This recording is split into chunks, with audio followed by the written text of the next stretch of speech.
வணக்கம், welcome to Vijayalakshmi kitchen. இன்றைக்கி நம்ம புதினாவும் கொத்தமல்லியும் போட்டு ரைஸ் பண்ண போகிறோம். வாங்க பார்க்கலாம்.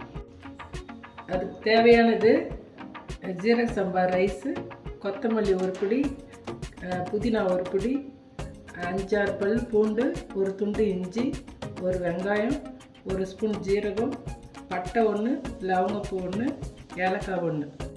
ஃபஸ்ட்டு இதெல்லாம் மிக்சியில் அரைச்சிக்கலாம்.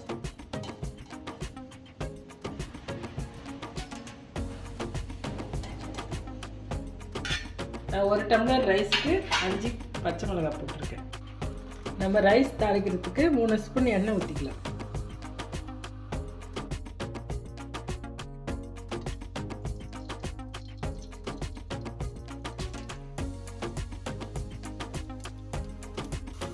ஆனியன் 1 கட் பண்ணி வச்சுருக்கேன்.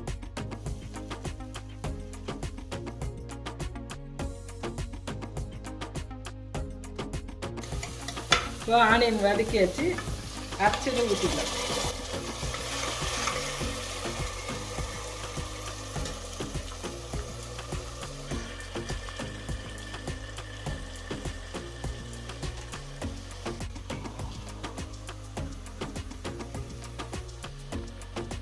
ஜீரக சம்பா ஒரு 20 நிமிஷம் ஊற வச்சு வச்சுருக்கேன். அது போட்டுடலாம். அது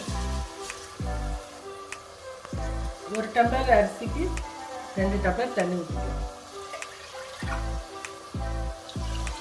இது ஒரு கொதிக்கிட்டோன்னு அப்புறம் நம்ம மூடிடலாம். இதுக்கு தேவையான உப்பு போட்டுக்கலாம்.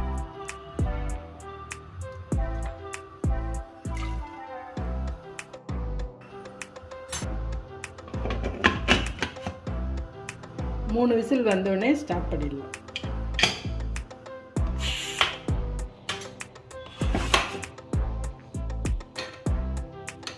அவ்வளோதான், புதினா கொத்தமல்லி ரைஸ் ரெடி ஆகிடுச்சு. சூப்பராக இருக்கும்.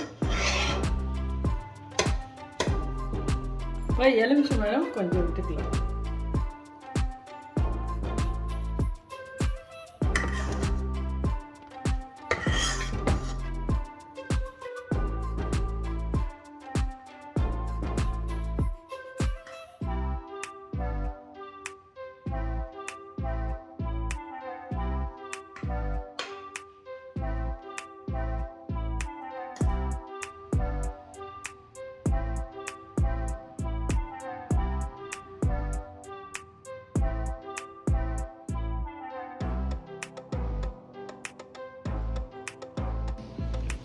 இந்த மாதிரி ஸ்டைலில் நீங்கள் இதை செஞ்சு பாருங்கள். சூப்பராக இருக்கும்.